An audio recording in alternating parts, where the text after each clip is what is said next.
Voltamos aqui, começando mais um bloco sobre biossegurança. No último bloco a gente falou sobre EPIs, equipamento de proteção individual e equipamento de proteção coletiva. Fizemos questões e vamos agora continuar aqui fazendo mais uma questão. E depois vamos continuar e avançar no nosso conteúdo, né, de biossegurança. Então, vamos aí, voltando aqui para o nosso material, mais uma questão de biomédico da OACP, da EBSER de 2015. Eu fiz questão de trazer essas duas questões, a última que eu dei no último bloco e essa de agora. Por quê? Porque vocês percebam como as questões se repetem. Vamos ver essa questão aqui para a gente ver como parece, né, dadas as devidas alterações, como ela parece com a questão anterior que eu fiz no último bloco. Vamos aqui nas questões para a gente ver. Selecione a alternativa que não condiz com a biossegurança em um ambiente de laboratório. Letra A. As luvas descartáveis servem para manipulação de materiais potencialmente infectantes. Ok, essa aqui está certa, ela condiz com as normas de biossegurança. Letra B. Jaleco, luvas, óculos, máscara e botas de borracha resistentes são todos equipamentos de proteção individual. Também está correta. Também são equipamentos de proteção individual. Letra C. O comprimento do jaleco deve ser até o joelho e as mangas até o cotovelo. Tá errado, né, gente? A gente viu no último bloco que a gente fez até uma questão parecidíssima que dizia justamente isso. As mangas, elas não podem ser até o cotovelo, tá, gente? Elas têm que ser mangas longas, tá? Mangas longas, tá, gente? Então, esse item está errado. Letra D. As máscaras descartáveis e os óculos de proteção devem ser utilizados em todas as atividades que envolvam formação de aerossol ou suspensão de partícula. Está correta, tá, gente? A alternativa está correta. O descarte de material perfuro-cortante deve ser em recipientes adequados, de preferência de paredes rígidas. Também está correto, né? A gente sabe que o descarte de materiais perfuro-cortantes, ele deve ser feito em descarpaques, né, de material com paredes rígidas, né, e que não tenha risco, né, da parede ser perfurada por aquele material e causar um acidente para quem está carregando aquela caixa. Então, também está correto. Então, o item, a nossa resposta aqui, que não condiz com a biossegurança, seria o nosso jaleco de mangas até o cotovelo, nossa letra C. Percebam que são duas questões da mesma banca, tá? Que a banca simplesmente alterou aí alguma coisa ou outra e se repetiu, o conteúdo se repete. Quando a gente diz aqui para vocês sempre que as questões acabam se repetindo, que a gente precisa estudar como a banca funciona, fazer questões anteriores da banca para entender como ela funciona, é justamente por isso, porque as questões, por mais que às vezes as bancas mudem alguma coisa, porque igual aqui, foi a mesma banca, a OCP, no mesmo ano de 2015, as duas para o cargo de biomédico, só mudou, né, o órgão. Uma foi para a Universidade Universidade Federal de São Carlos e a outra foi para um outro órgão, uma outra universidade, se não me engano, de Pernambuco. E aí, a mesma banca utilizou a mesma base, a mesma questão, fez algumas alterações e colocou em outra prova. E isso acontece, isso é corriqueiro de acontecer. Então, por isso que a gente enfatiza aqui para vocês, tanto a questão de fazer questões de outras provas, fazer muitas questões da banca, estudar como a banca funciona, porque as questões, elas tendem, se não se repetirem como se repetiu essa, pelo menos, elas tendem a ser parecidas. Então, é justamente por isso que a gente enfatiza tanto isso com vocês, tá bom? Isso realmente é importante e realmente vai te ajudar na hora da sua preparação, que é conhecer a banca, entender como ela funciona e ficar craque aí e para responder todas as questões da sua banca, tá bom? Então, quanto mais questões você fizer, melhor vai ser para a sua preparação, tá bom? Então, vamos seguir com o nosso conteúdo. Após fazer essas questões aqui, para a gente fixar essa parte de EPIs e EPCs e fechar essa parte, a gente vai entrar agora, né, e continuar seguindo na parte de boas práticas laboratoriais e espero que vocês tenham entendido, tá tudo certo, entenderam, né, essa parte de EPIs e EPCs, a gente vai gabaritar tudo na nossa prova, não vamos errar mais isso. Agora vamos seguir aqui continuando falando sobre boas práticas, vamos falar sobre procedimentos operacionais padrão, né? Nos blocos anteriores a gente começou a falar sobre as boas práticas, entramos em EPIs e EPCs, agora vamos continuar entrando em procedimentos operacionais padrão, que a gente chama de POPs, né? Tem gente que trabalha com laboratório, também conhece como POPs. Esses procedimentos operacionais padrão, eles são utilizados com o intuito de garantir a aplicação dos princípios de boas práticas, dos instrumentos utilizados nos laboratórios, né? Para que a gente, assim, trata-se simplesmente de um documento visando padronizar, né, todas as atividades realizadas nos laboratórios e minimizar a ocorrência de desvios na execução dessas atividades e garantindo, né, a qualidade do serviço prestado, os usuários, a qualidade do serviço prestado, garantir a segurança dos usuários e segurança dos produtos, livre de variáveis indesejadas e independentemente de quem as realize. Então, trata-se de um documento que visa padronizar, minimizar a ocorrência de desvios na execução das atividades. E esse documento ele também visa garantir, tá, a qualidade do serviço prestado. Padronizar e minimizar, tá, a ocorrência de desvios e garantindo a qualidade do serviço prestado e garantindo aos usuários serviços ou produtos livres de variáveis indesejadas, independente de quem as realize. Porque pensa aqui comigo, como é que eu vou... Tenho lá o que eu faço lá, por exemplo, eu sou biomédica, eu trabalho com hemoterapia, com transfusão de sangue. Então, a gente trabalha lá com coleta de amostra, testes pré e pós-transfusionais, né? Enfim, imagina lá se eu tenho que fazer todos os testes pré-transfusionais, né? Para ver se a bolsa é compatível com o paciente, se não vai causar nenhuma reação e tudo mais aí. Então, imagina lá, se eu fizer o teste de um jeito, meu colega de outro, o outro de outro, e cada um fizer de um jeito, qual vai ser a rastreabilidade que eu vou ter? Qual vai ser a garantia que eu vou ter de qualidade desses testes, sendo que cada um faz de uma forma? Não é mesmo? Eu não vou ter como ter garantia de qualidade. Então, e nem mesmo garantia de, né, se esses testes realmente estão corretos, não estão. Se cada um faz de uma forma, não tem como garantir que é o meu que está errado, se é o do colega que está certo, não é mesmo? Então, esses testes, esses procedimentos operacionais padrão, eles servem justamente para padronizar, tá, toda a execução das atividades laboratoriais. No caso desses procedimentos operacionais padrões, ele existe justamente para minimizar, né, para evitar que, independente de quem seja lá que esteja fazendo aquele teste ou aquele procedimento, saia alguma coisa errada, haja alguma contaminação que não deveria existir, e aí gerando assim um resultado falso positivo, falso negativo, entre outras variantes que podem, né, vir aí a acontecer com os testes, com os procedimentos, se algo for feito errado. Então, justamente a gente tratando aqui, falando para evitar essas variáveis indesejadas, né? E entre elas a gente tem falso positivo, falso negativo, inutilização de amostra, perda de amostra, quebra de tubos, enfim, todo esse tipo de coisa, de acidentes aí são variáveis indesejados, não é mesmo? Então, para garantir a qualidade do nosso trabalho, a qualidade do procedimento e que esses acidentes não aconteçam e minimizar a nossa exposição a esses acidentes e riscos, existem esses procedimentos operacionais padrão, também conhecidos como POP. E esses procedimentos, eles têm como meta garantir que a qualidade dos exames ou do procedimento seja a mesma em todas as etapas do processo, em qualquer momento, independente de quem esteja repetindo esse teste. Lá onde eu trabalho, a gente tem uma equipe de aproximadamente 20 profissionais, né? Se cada um dos 20 fizer o teste pré-transfusional, que é o exemplo que eu estou utilizando aqui, de um jeito, imagina qual segurança que o paciente vai ter de receber essa transfusão, de receber esse hemocomponente. Se eu faço de um jeito e meu colega faz de outro, que segurança eu vou ter em pegar um hemocomponente que o meu colega fez os testes e aplicar num paciente? Então, justamente para evitar esse tipo de coisa que existe esses procedimentos operacionais padrão, tá, gente? Então, volta no material aqui, por favor. E esses procedimentos operacionais, eles valem para todas as atividades laboratoriais. Eles valem para instalação adequada de equipamentos, treinamento e capacitação de pessoal, validação de métodos e de metodologias, calibração de equipamentos, manutenção, seja preventiva, seja corretiva, de equipamentos, de procedimentos.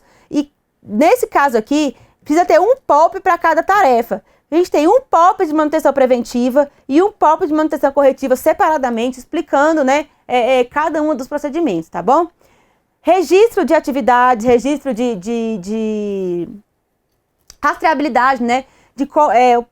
Tem que ter no laboratório um POP, um procedimento operacional padrão, que nos ensine, né? E padronize o registro dessas atividades, o registro das amostras, né? O registro, a rastreabilidade dos testes que eu estou fazendo, dos exames, dos procedimentos que eu estou fazendo, né? Os locais. Aí esse procedimento lá vem falando aonde eu posso encontrar esse registro, aonde ele fica guardado, se é informatizado, se é físico, enfim. Tudo isso tem que vir registrado num procedimento operacional padrão, num POP. Existem também, a gente tem que ter POPs para rotulagem de insumos, POPs que falem sobre como rotular produtos, sobre como rotular amostras, quais informações básicas e mínimas que devem ter nos rótulos, enfim. Para tudo isso, a gente tem procedimentos operacionais padrão ou POPs, tá, gente? Conhecidos como POPs. E esses POPs, eles também existem para poder ajudar que a gente também não erre, né, na hora do trabalho. A gente que trabalha com material biológico, principalmente quem trabalha com atendimento ao paciente direto, no meu caso, por exemplo, já estou citando meu exemplo aqui. Volta para mim aqui, por favor. Eu trabalho com hemoterapia, com transfusão de sangue. Imagina se eu não tenho um procedimento operacional padrão, se cada um faz de um jeito, aí uma pessoa vai lá, erra e tipa um paciente errado. O paciente era O positivo, aí eu vou lá e tipo o paciente como A positivo. E aí eu vou lá, preparo um hemocomponente A positivo, de forma errônea, né? Então eu não percebi que estava errado. Porque se eu tivesse preparado da forma correta, o meu teste teria acusado que esse hemocomponente era incompatível, mas como cada um faz de um jeito, eu não tenho procedimento operacional padrão. Acabou que foi preparado erroneamente. E aí imagina se eu pego esse hemocomponente e instalo e transfundo no paciente. Um hemocomponente A no paciente O. O que vai me acontecer, gente? Não vamos nem pensar, né? Então, pegaram como é que funciona essa questão dos POPs? O porquê desses POPs? A importância desses POPs, tá? Então, muito cuidado, porque eles também são questão de prova, tá, gente? Então, imagina. Eu dei um exemplo justamente para facilitar o entendimento, pegaram? Então, se você não utilizar um procedimento operacional padrão para padronizar, né, todas as técnicas e procedimentos que são realizados naquele laboratório ou naquele local ali, né, no meu caso, lá no banco de sangue onde eu trabalho, lá na agência transfusional, a gente não vai ter qualidade, a gente não vai ter segurança sobre o que a gente está fazendo. A gente pode ser vítima de nossos próprios erros ou erro dos nossos colegas, porque como não tem o procedimento operacional padrão, né, a gente não tem segurança.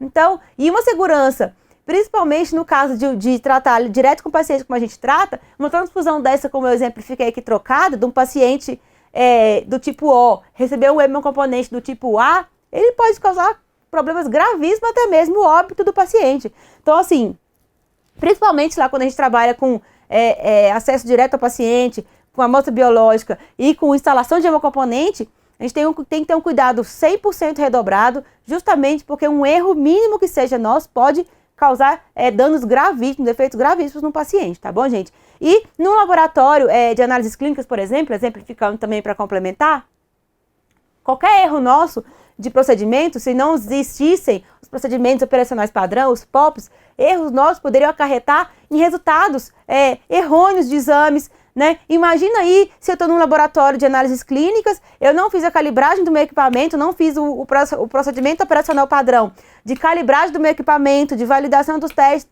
que tem que ser feito aí periodicamente, ou se eu fiz, né, a pipetagem errada, ou se eu fiz qualquer coisa errada porque eu não observei o procedimento operacional padrão. Imagina se eu libero um resultado errado. Imagine se eu libero, para você ver a gravidade disso, só para exemplificar, para você pegar e entender. Imagina se você não utilizar o procedimento operacional padrão e vai lá e libera um exame erroneamente reagente para HIV em um paciente que na verdade não era HIV, um falso positivo. Olha o transtorno que isso vai causar. Isso gera processos, isso gera muito dano, muito transtorno para o psicológico do paciente que vê um exame desse reagente, até a gente ir lá, refazer o exame e provar que era um falso positivo, já causou um estrago psicológico no paciente, o paciente já processou o laboratório, enfim, né, entre outras coisas. Então, imagine só se não existissem esses procedimentos operacionais padrão, como as coisas seriam, né? Então, pegaram? Eu dei aqui os exemplos justamente para ajudar e para facilitar o entendimento, tá bom? Então, esses procedimentos, eles valem para todas as áreas do laboratório, seja instalação de equipamento, manutenção, treinamento e capacitação de pessoal, realização de todos os procedimentos que são utilizados lá, né, nesse laboratório, todos os procedimentos que são realizados nesse laboratório, cada procedimento tem que ter um procedimento operacional padrão, um POP específico. Por exemplo, lá no meu trabalho, lá no nosso trabalho, onde eu trabalho no banco de sangue, na agência transfusional, lá existe um POP para coleta de amostra, um POP para testes pré-transfusionais, um POP para o ato transfusional, que é o ato de eu pegar a bolsa já preparada, já compatibilizada e transfundir no paciente. Tem um POP para cada etapa, para cada procedimento. E é assim que deve ser, tá bom, gente? Então, continuando aqui o nosso conteúdo, falamos um pouquinho sobre procedimentos operacionais padrão. Agora que vocês já entenderam, vamos seguir em frente, vamos falar um pouquinho sobre simbologia de risco, que também é um item muito importante, tá? Nos laboratórios, também cai em prova, tá, gente? Esses símbolos de risco nada mais são que pictogramas, que a gente chama de pictogramas, são esses símbolozinhos aqui, ó. Cada um com significado.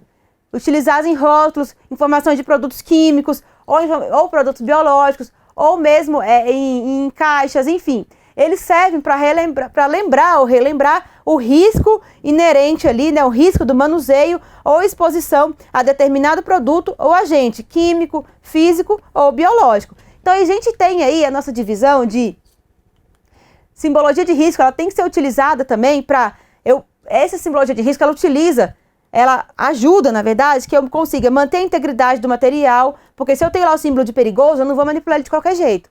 Se eu tenho o símbolo lá de contaminante lá, de biológico, eu vou ter uma forma exata de manipular, uma forma correta de manipular. Então, ajuda a manter a integridade, tá? Estabelece, né, sistema de identificação e codificação para cada produto, para que eu não tenha produto identificado erroneamente. Por exemplo, se eu pegar um material biológico e classificar ele como tóxico lá erroneamente, então essas simbologias, elas existem justamente para isso, para evitar esse tipo de erro, tá? Entre outros, tá bom? Então, seguindo aqui, a gente tem duas classes de simbologia. Simbologia de risco e simbologia de prevenção, tá, gente? Essa simbologia de risco são aqueles que eu citei até no início ali, que são tóxico, esse aqui com a caveirinha, corrosivo, que é esse aqui, ó, que tem a substânciazinha caindo aqui, ó, ou na mãozinha, ou na bancada. Oxidante, que é esse símbolo aqui, a substância que pode oxidar, né, determinadas substâncias químicas, se entrar em contato com qualquer tipo de metal, oxida o metal, né, substância, símbolo de explosivo, tá, que é esse símbolo aqui. A foto não tá muito legal, mas já dá para vocês pegarem, tá? Símbolo de inflamável, que é a chamazinha aqui, o fogo, e símbolo de nocivo, né, de perigoso, nocivo, tá bom? E a simbologia preventiva, que é de prevenção, que é prevenção de quedas, né, ilustrando que aquele local está sujeito a quedas, né, uma escada, uma rampa. Prevenção de choque elétrico, né, ilustrando que aquele local é energizado, né, que tem corrente elétrica ali, que tem equipamentos elétricos, que pode ser risco, pode causar risco de choque elétrico. Sinalização de prevenção no caso de locais que tenha radiação, que tenha luz UV, enfim, vários locais aí que necessitem de uso de óculos, que tenha dispersão de partículas, enfim, né, que necessite de uso de óculos, a prevenção para que você use esses óculos nesses locais. Sinal aí que a gente tanto conhece de não fumar, também é um sinal preventivo. Ilustração de presença de extintor, que também é preventivo, mostrando que tem extintor naquele local. E sinal preventivo avisando que tem mangueiras de incêndio ali naquele local, enfim, entre outros. Temos vários outros. Outro exemplo aqui para vocês é, por exemplo, ó, sinal de risco, simbologia de risco, para risco biológico, né? Que é o que eu tenho que colocar lá na substância biológica, que é esse aqui, ó. Eu tenho aqui toda a minha substância biológica, no caso de descarte, ou descarpar aqui, ou qualquer coisa, eu tenho que estar ilustrada como risco biológico naquele recipiente. Risco radioativo, tá? Substâncias radioativas, né, tem que ser identificadas com esse símbolo de risco radioativo, tá bom, gente? Entre outros aí, né, que a gente sabe que tem inúmeros aí, mas esses aqui são os principais que eu estou listando para vocês. E essa simbologia de risco e de prevenção, ela é extremamente importante no laboratório, porque a utilização correta dessa simbologia e a observação dessa simbologia por parte dos profissionais de saúde, volta para mim aqui, por favor, por parte dos profissionais, tanto do laboratório, quanto os colaboradores, né, quanto o pessoal que circula naquele laboratório, se eles observarem de forma correta essa simbologia, tanto de risco quanto preventiva, essa simbologia vai ajudar a minimizar, né, o risco de acidentes, o risco de agravos aí, de intercorrentes aí no laboratório, tá bom? Então, essa simbologia é muito importante. Também é questão de prova, né? Nosso bloco de questões, a gente trouxe aí várias questões sobre simbologia, tá? E vocês vão ver que isso é questão de prova, tá, gente? Isso cai em prova também. Então, só pra gente fechar essa parte de simbologia, eu trouxe mais algumas aqui, ó. Essa aqui é simbologia de atenção, tá? É uma simbologia preventiva, tá? Ela é preventiva. Simbologia preventiva, né? Do risco preventivo. E ela sinaliza atenção, alerta, né? A simbologia de tóxico, que é uma simbologia de risco, radiação ionizante, que eu já falei, né? Risco biológico, alta tensão, que é a sinal de risco de choque, né? e preventiva de risco de choque elétrico, como eu já falei, e por aí vai, né? Essas são as principais, as mais importantes, mas temos inúmeras, né? Então, essa questão dos riscos, ela realmente no laboratório, se você observar direitinho, todos os locais estão devidamente, né, identificados, tanto no ambiente laboratorial quanto hospitalar. Todo local que a gente transita lá, volta para mim aqui, por favor, está adequadamente identificado justamente para evitar, né, essas intercorrências, esses agravos, né, acidentes aí, por falta de atenção, pela não observação desses sinais aí. Então, esses pictogramas aí, esses símbolos aí de risco, tanto preventivo, símbolo de risco, tanto símbolos preventivos, estão aí na nossa vida laboratorial e são questão de prova. Por isso é que eu trouxe aqui, né, os principais aqui e quis mostrar um por um para que você grave e não esqueça mais, entendeu? Pegou aí qual é a diferença de símbolos preventivos para símbolos de risco, que eu falei, né? Cada um aí tem a sua função dentro do nosso serviço aí de saúde, tá bom? Então, a gente falou já sobre símbolos de risco, sobre boas práticas. Agora vamos falar um pouquinho sobre definição de níveis de biossegurança no laboratório clínico, tá? Essa aí é uma questão muito importante também, que tende a cair em prova.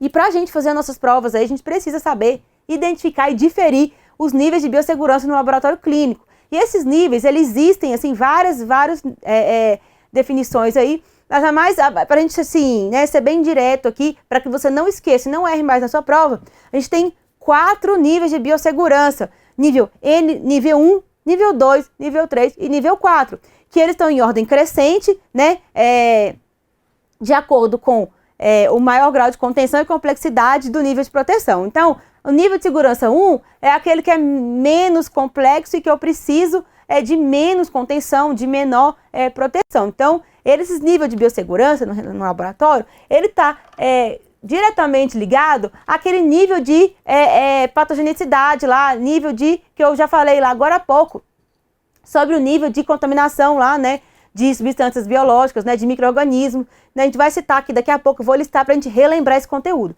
Joga aqui no material, por favor. Como eu já falei, existem 4 níveis de biossegurança. O 1, o 2, o 3 e o 4. Que estão em ordem crescente, no maior grau de contenção e complexidade do nível de proteção. Então, esse aqui, o nível 1, ele requer um menor grau de contenção. E o nível 4 é o que requer o maior grau de contenção, tá bom? O nível de segurança de um laboratório ou experimento será determinado segundo o organismo de maior classe de risco envolvido ou manipulado no local. Quando a gente fala organismo de maior classe de risco, você vai ter que lembrar e já vai saber que a gente está falando daquelas classes de risco lá que a gente citou, né, nos blocos anteriores. Risco 1, risco 2, risco 3 e risco 4, de acordo com o potencial de contaminação individual e de contaminação coletiva, né? Eu sei que você vai lembrar porque a gente já falou disso, tá bom? Então, de acordo com o organismo de maior classe de risco envolvido ou manipulado no local. Quando você não conhece, quando não se conhece o potencial patogênico desse micro-organismo, você deverá proceder uma análise detalhada, né? A gente deve detalhar, fazer uma análise detalhada de todo o procedimento que eu vou fazer, para eu ver quais condições seriam ideais para aquele local lá, para eu não me colocar em risco, tá? Então, para eu não colocar nem a mim, nem o meu experimento em risco, tá bom? Então, se eu não tenho conhecimento da patogenicidade do micro-organismo, eu preciso ter atenção quanto às condições, preciso fazer uma análise detalhada e criteriosa para decidir qual seria a classe de risco aí desse procedimento, desse experimento ou desse local do laboratório, tá bom? Então, quando eu disse aqui só para a gente relembrar e ilustrar, quando eu disse aqui que o nível de segurança do experimento será determinado segundo o organismo de maior classe de risco envolvido ou manipulado no local, eu estou falando disso aqui, ó. Micro-organismos de classe 1, 2, 3 e 4, que variam de acordo com o nível, o risco de contaminação individual e coletivo que esse micro-organismo pode causar, tá? Então, entre os micro-organismos aí, eu tenho alguns classificados aqui como classe 1, 2, 3 e 4, de acordo com a sua patogenicidade, né? Então, a gente tem aqui nível 4, que é o nível mais grave, mais alto de patogenicidade, tanto com risco elevado individual e coletivo, que é o nosso ebola, que a gente chama de ebola, né? Que é o vírus aí famoso, aí, altamente contagioso, né? Que aqui no Brasil a gente não tem registro, né? Mas que lá na África não é tão incomum assim, né? Corriqueiramente a gente vê por aí na televisão casos, né? De surtos de ebola lá, né? Pelas África ali, né? Na África ali, naquela parte ali.